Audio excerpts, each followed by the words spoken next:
Operation തണ്ടറിന്റെ ഭാഗമായി നടപ്പിലാക്കിയ മിന്നൽ പരിശോധനയിൽ 14 കിലോ കഞ്ചാവ് കണ്ടെടുത്ത കേസിലെ പ്രധാന പ്രതിയെ പോലീസും ഡാൻസ് ഓഫ് സംഘവും ചേർന്ന് പിടികൂടി.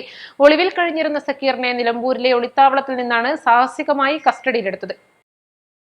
ഈ മാസം 1-ാം തീയതി എക്സൈസ് ഉദ്യോഗസ്ഥരുടെ വാഹനം ഇടിച്ചു തെറിപ്പിച്ച് കടന്നുകളഞ്ഞ പ്രതിയും സംഘവും അന്വേഷണ സംഘത്തെ ഭയന്ന് വിവിധ സ്ഥലങ്ങളിൽ മാറി മാറി ഒളിവിൽ കഴിയുകയായിരുന്നു. സക്കീറും സംഘവും വാടകയ്ക്ക് താമസിച്ചിരുന്ന വീട്ടിൽ നിന്നാണ് 14 കിലോയോളം കഞ്ചാവ് എക്സൈസ് സംഘം പിടിച്ചെടുത്തത്. നേരത്തെ പെരിന്തൽമണ്ണ എക്സൈസിലും ഒറ്റപ്പാലം പോലീസ് സ്റ്റേഷനിലും മയക്കുമരുന്ന് കേസുകളിൽ പ്രതിയായിട്ടുള്ള ആളാണ് സക്കീർ.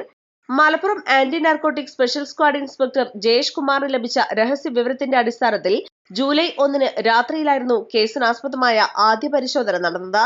അറസ്റ്റ് ചെയ്ത പ്രതിയെ പെരിന്തൽമണ്ണ കോടതിയിൽ ഹാജരാക്കി പെരിന്തൽമണ്ണ സബ് ജയിലിൽ റിമാൻഡ് ചെയ്തു. ഇൻസ്പെക്ടർ ജയേഷ് കുമാറിന് പുറമെ assistant excise inspector Vijayan N, preventive officer Prabhakaran Pallath, civil excise ഓഫീസർമാരായ നൌഫൽ പഴയടത്ത്, ശ്രീജിത്ത്, വനിതാ civil excise officer V Roopika എന്നിവരാണ് അന്വേഷണ സംഘത്തിലുണ്ടായിരുന്നത്. East live, Perinthalmanna. പരിക്കുകളെ ഇനി പേടിക്കേണ്ട.